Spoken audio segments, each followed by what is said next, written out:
Before we begin, I just want to start out by saying that all of this is just my interpretation. I have a different method of theorizing than a lot of other people. I don't just look at all the little details and make sure everything lines up. I try to take into account the narrative and really get into the mind of Scott Cawthon. So, what if there are some small things that don't line up, well, taken literally? Don't get me wrong, I am not attacking people who theorize that way. That's the very reason I'm putting this at the beginning of the video. I've been nervous about posting this because the FNAF fanbase has been known to be very aggressive about their interpretation being the correct one. Different interpretations and methods of theorizing are allowed to coexist. It's fine if you interpret things differently from me. That's what the point of theorizing even is. Sorry if it seems like I'm stretching this out. I just want to make this community a better place for theorists. And I do think at times that theorists often downplay the evidence against what they believe and treat the evidence for it as indisputable. I can admit when my theories are flawed. They aren't perfect. But I think that this is an important video to make for the community.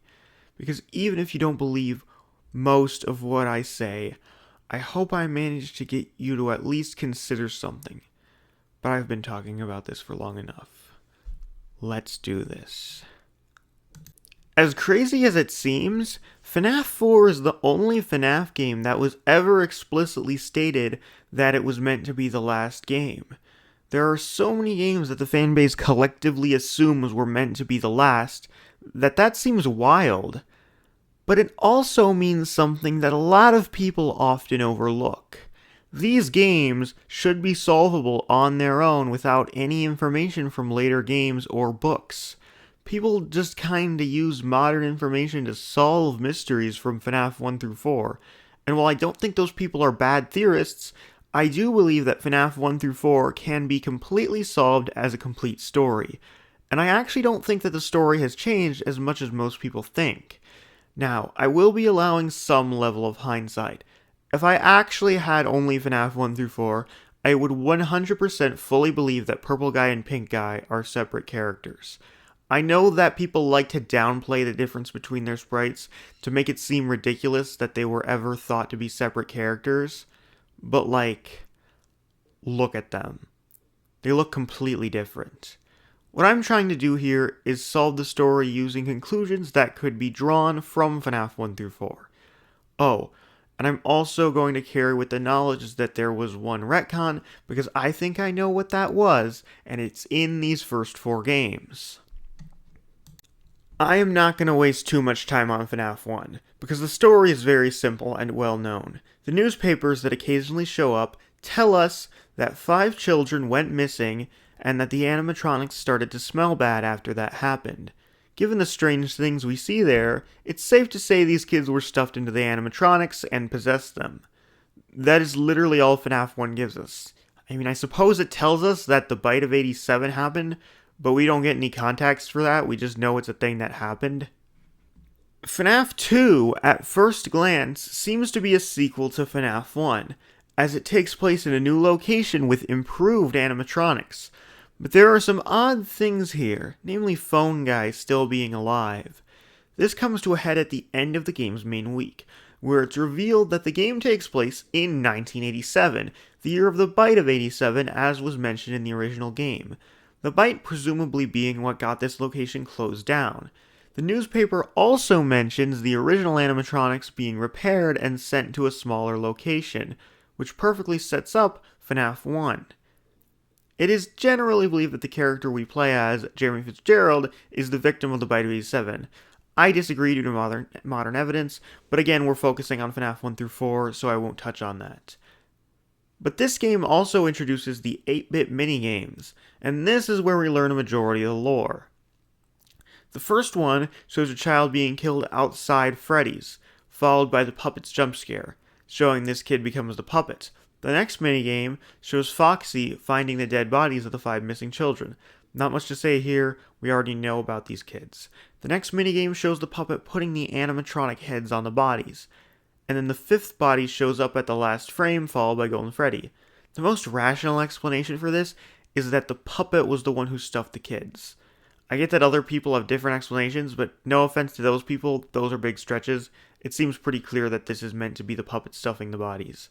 Finally, the last one shows us dead bodies in the FNAF 2 location. This is most likely a new set of victims that possess the toys. There's also Shadow Freddy and Shadow Bonnie, who yes, can't be explained with this game alone, but I promise you, by the end of this video, I will have reasonable explanations for both of them. I'm just going to put a pin in them for now. FNAF 3 takes place 30 years after Freddy's closed. We don't know which Freddy's this is referring to. It could be the original, the FNAF 2 location, or the FNAF 1 location. I personally believe it to be the original, but most of the evidence for that comes from modern sources, so I'll just place it sometime vaguely present day. This game also establishes the origins of Golden Freddy as well as Spring Bonnie, establishing that they were both Springlock suits, aka the worst costume design in existence. These things can switch between animatronic and suit mode, but if they accidentally switch to animatronic mode with a human inside, they get crushed to death. This doesn't turn out so well for Purple Guy. When he attempts to hide in the Spring Bonnie suit, he gets impaled to death. Although I say death, he comes back as this game's main villain, Springtrap. While trying to survive, you can find hidden minigames that each have further hidden sections that lead to you giving cake to a child. Doing all of them allows you to free the spirits of all 5 missing children. After night 6, the location burns down.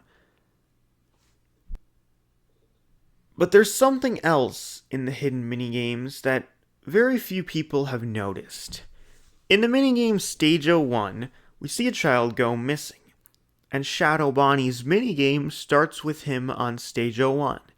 To me, that is showing that this kid becomes Shadow Bonnie, and the title Stage 01 could very well mean this is Purple Guy's first victim, and not the first location, because this is actually the first Freddy's because of a different Fredbear design from FNAF 4. FNAF 4 seems to take place in 1983, judging by the date on the Fredbear and Friends show. You could argue that this takes place in 1987, as this appears to be the bite of 87. However, this also takes place at Fredbear's Family Diner, which appears to be closed down by the time, as Phone Guy mentions it, as if it's in the past in FNAF 2.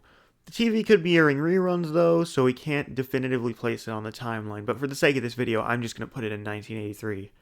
At first glance, we appear to be playing as the crying child. We see in the minigames, however, the bedroom is completely different, so it's safe to say we aren't. I have my own theory on who we're playing as in this, but I have to explain who the crying child is first. Who does he become? This is surprisingly simple. We already get the origins of the original 5, the puppet, the toy animatronic, Springtrap, and Shadow Bonnie, so the crying child must be Shadow Freddy. This makes sense for a variety of reasons. First off, the animatronic shadows that he's scared of are purple, and Shadow Freddy is also purple. And no, the shadows aren't just purple because of a dark background. They could easily have been black here and still be visible. It also just kind of makes sense for his spirit to take the form of Fredbear, seeing as he has a strong connection to the animatronic, but not possess it, as he would have died in the hospital. But there's something else about Shadow Freddy. He appears to be associated with Purple Guy as well. Not only does he always appear as purple, he also helps him lure the animatronics.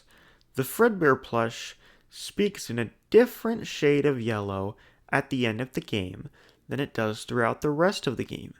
The final line being, "I will put you back together."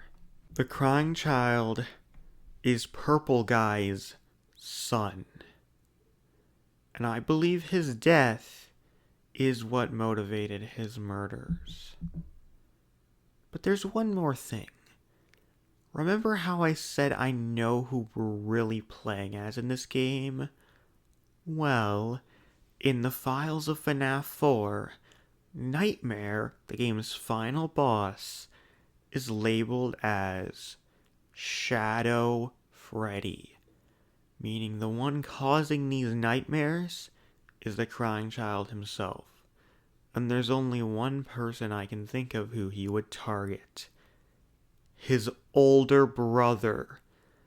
We are playing as the older brother in FNAF 4, and the final night is him going up against the very brother he killed. And as not just the son of the killer, but also the one who started all of this, I believe he is also the one who ends all of this. As he is the guard we play as in FNAF 3 to help his brother move on. I believe that is the one retcon. The kid in the Fredbear mask is no longer Golden Freddy. This is the crying child getting the party he never got and moving on. And with that, I can confidently put together a timeline and story for the first 4 FNAF games. At Fredbear's family diner, a child is put into the mouth of Fredbear by his older brother, causing him to die and become Shadow Freddy. Before he dies, his father, the purple guy, promises to put him back together. He kidnaps and kills a child at the sister location of Fredbear's, Freddy Fazbear's Pizza. This child becomes Shadow Bonnie. The crying child's older brother is haunted by nightmares caused by Shadow Freddy. Meanwhile, Purple Guy kills 6 more children, 5 lured inside Freddy's, and 1 killed outside who possesses the puppets. The puppet stuffs the others' bodies into Freddy, Bonnie, Chica, Foxy, and Fredbear, causing them to possess the animatronics. This leads to Freddy's being closed. It reopens in 1987, where Purple Guy gets a job as a security guard and kills 5 more kids who possess the toy animatronics. The location later closes down after the bite of 87 happens. The original Freddy's reopens sometime later before closing again. Afterwards, Purple Guy broke in to dismantle the animatronics. He accidentally released the spirits who cornered him.